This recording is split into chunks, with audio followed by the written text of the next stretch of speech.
Mheshimiwa Mwenyekiti, serikali inatambua umuhimu wa uzio kwa ajili ya ulinzi na usalama wa wanafunzi hususan maeneo ya mijini. Katika mwaka 2024-2025, serikali ilitumia shilingi milioni 190,735,794 kwa ajili ya ujenzi wa uzio katika shule ya msingi Wireless na Likwati na shule za sekondari Miburani na Nzasa zilizopo manispaa ya Temeke.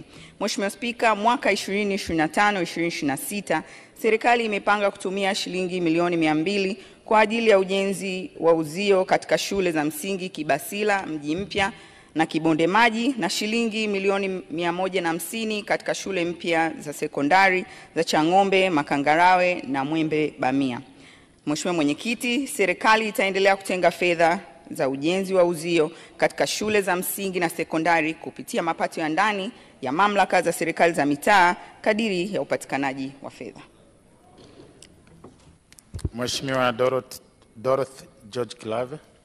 Shukuru sana, pamoja na majibu mazuri ya serikali, lakini je, unaona kwamba chanzo kikubwa cha tabia mbaya za wanafunzi ni kutokuwa na uzio, kwa sababu huwa wanatoka na wakati mwingine vijana wengine wanapita tu katikati ya shule kwa sababu kutokuwa na hizi uzio. Hamuoni sasa hata shule hizi zilizoko za zamani zipate uzio pamoja na hizi mlizotaja, lakini ziko nyingi ambazo zimebaki hazijajengewa uzio.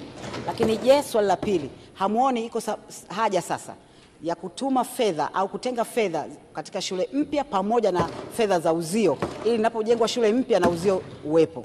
Asante. Mheshimiwa Naibu Waziri, majibu. Mheshimiwa Mwenyekiti, naomba nianze kwanza kwa kumpongeza Mheshimiwa Dorothy Kilave. Kwa kweli amekuwa akipaza sauti yake kuhakikisha kwamba sekta ya elimu katika jimbo lake inaendelea kuimarika. Naomba nimhakikishie kwamba serikali inatambua umuhimu mkubwa sana wa uzio katika maeneo ya shule kwa sababu ya usalama sio tu wa wanafunzi lakini pia mali za shule. Na serikali imeshaanza kujenga uzio katika shule za zamani na shule mpya na itaendelea kufanya hivyo. Kwa hiyo Mheshimiwa Mwenyekiti, naomba maswali yake yote mawili ni mjibu Mheshimiwa mbunge kwa kumwambia kwamba serikali tayari imeanza, inatenga fedha kila mwaka kwa ajili ya kuhakikisha inafikia shule mbalimbali ambazo hazina uzio, inajenga uzio na itaendelea kufanya hivyo. Asante sana Mheshimiwa Mwenyekiti.